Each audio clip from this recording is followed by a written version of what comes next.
The Govee Outdoor Lamp Post is one of its most impressive smart lighting devices yet. There's something almost magical about it. It's a shame it's not winter at the moment, because then I'd film in the snow and stuff the review full of Narnia puns. Unfortunately, there'll be no talking beavers or Turkish delight in this review. I'm James Bruce, you're watching MatterAlpha.com Reviews, home of all things that matter in the smart home. Arriving in a nearly 20-kilogram package, the Govee Lamp Post is not mucking around. It's not a mini imitation lamp post for quirky interior design projects. Who'd put a lamp post up indoors? Madness. It's a roughly 8 foot tall, quite imposing exterior lamppost. But James, you're not 8 foot tall, I hear you cry. Well, yes, that's because the post itself is modular. So you can make it shorter. You just run the cable through the sections and these all bolt together. I'm not recording in the rain. It features no less than 6 individual colour lighting segments that spread light up to 32 feet in diameter, plus a central ring of white LEDs that emanate directly down from under the dome here. So you're given 3 options for installation in the box, which should suit all needs for something very permanent, semi-permanent, or just temporary. So first, the neatest and most secure installation is just to use these expanding bolts into a concrete base. You'll need an SDS drill bit, then just put the raw bolts in, tighten them for the ultimate secure permanent fit. It's IP66 rated and can handle temperature changes from -30 to +45°C, so even the most extreme climates should be fine. The second and third options both use a cross-style base that you'll need to construct and then attach where the raw bolts would have been. It's fairly simple construction. For a semi-permanent install, you're provided with 4 massive lawn spikes. These hammer into the edges of the lamppost and do provide what I would class as a fairly secure installation. The spikes are about, 1.5 feet long, so you'll need a stone-free lawn and a large sledgehammer to get these in. The third option is to use a plastic water sack. Obviously, this is only suitable as a temporary measure for events and such.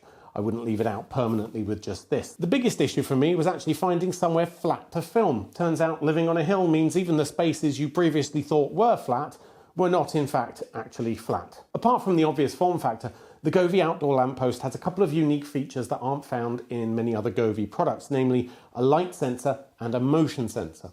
The functionality of these should be fairly obvious, but it means the lamppost can work a lot more like a utility light than an effect light, turning on automatically when it's dark. The alternative before would have been a schedule, which then have to update multiple times a year. And it can also function as a motion-sensitive security light. I actually chose a specific scene called Siren for this, but you can set it up however you like, just basic cold or warm white illumination, or a custom scene that you've designed, perhaps a scary lightning scene for Halloween.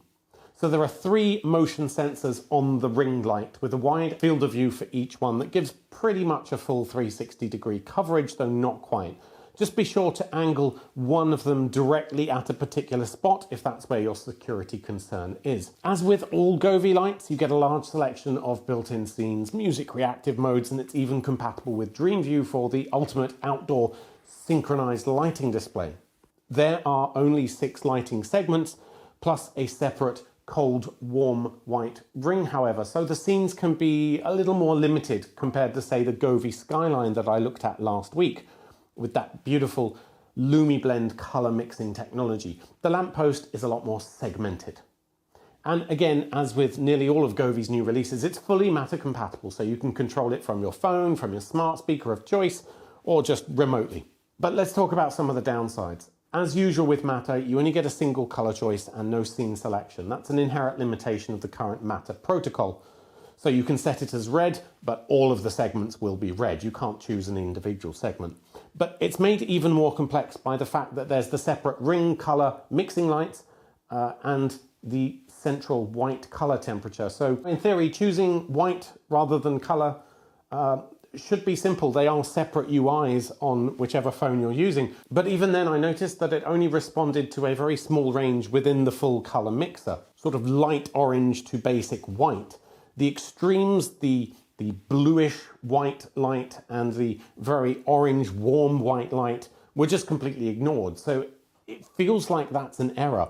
I feel like it should accept those extreme commands and just do whatever's possible, but it didn't. Sometimes also when I was going from a color to a white, it would attempt to display white using the color LEDs instead, rather than the central actual white LEDs. It's a bit inconsistent.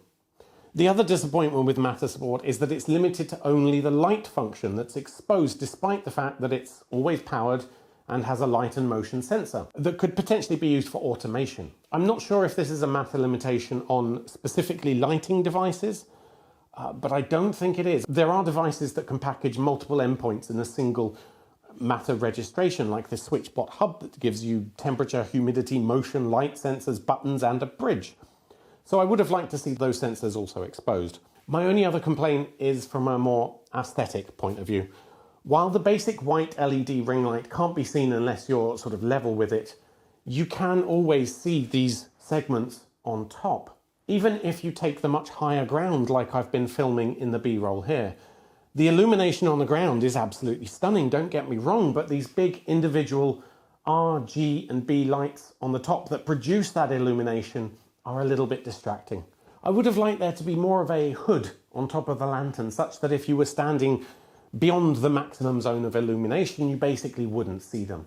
Or even just a frosted glass dome that would have taken the edge off of those bright pixel points. In terms of brightness, it's about 2000 lumens total, though that's going to be only white. So 2000 lumens isn't really enough to be visible in anything other than darkness.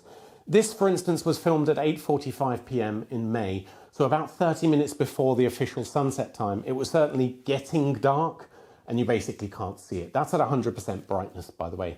On the flip side, the power usage is very low. It's only around 25 watts for this particular scene. 15 minutes later, I took this shot, and it started to get a lot better, but of course, it's only really that it comes into its element in actual dark situations, and that's not true for some of the other Govee outdoor lighting systems. The floodlights, for instance, or the Outdoor Lights Pro look stunning on a white wall, even at dusk.